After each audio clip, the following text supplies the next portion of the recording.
When Scott was growing up in Western Australia, it was common for children from country areas to board in towns at state-run hostels adjacent to the schools. Harold Fletcher was warden at the hostel where Scott was accommodated, and over 3 decades Fletcher sexually abused many boys and girls, including 12-year-old Scott.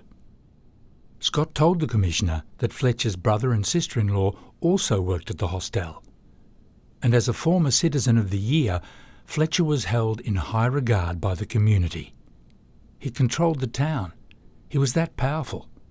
To anyone over 20, he probably looked like the nicest man in the world.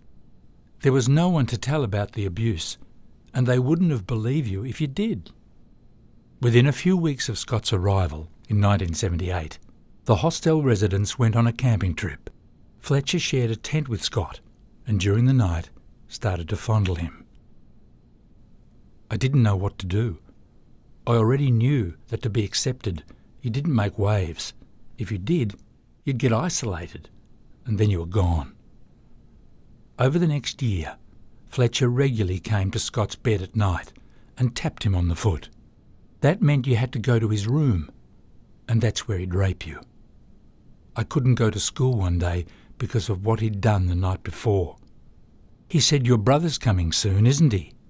I felt so terrible that I couldn't protect my brother. Scott told the Commissioner that Fletcher abused many boys in his dormitory, though none of them ever spoke about it. He said Fletcher stopped abusing him after about 2 years. Once you were a bit older, you didn't get the tap on the foot anymore. He'd move on to the younger ones. In 2011, Scott learnt that charges of child sexual assault had been brought against Fletcher by several past residents of the hostel. I was listening to the radio at work, and when I heard it, I broke down. I thought, I've got to fix this.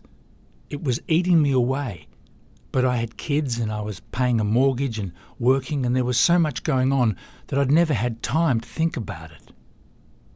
Scott called the lawyer involved in the case and disclosed that he'd also been abused. More victims came forward, and in 2013, Fletcher's existing jail sentence was extended to a total of 22 years. He pleaded guilty after lots of bargaining. I had to drop this charge and that, but there was 6 of us by then, and I couldn't bargain with what had happened to me. Scott's wife told him that learning about the abuse made clear to her a lot of his past behaviour.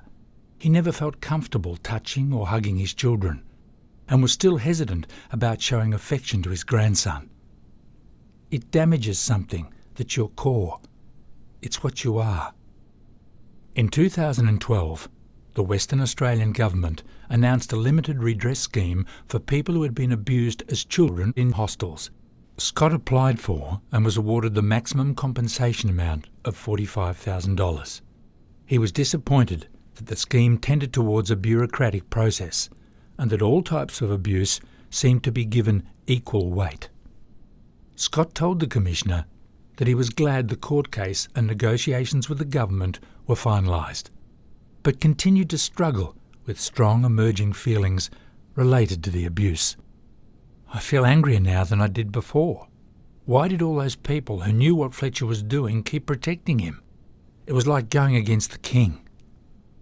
I hope that it wouldn't happen like that anymore, but in small towns, it's hard. You need to make sure there's someone for kids to tell about what's going on.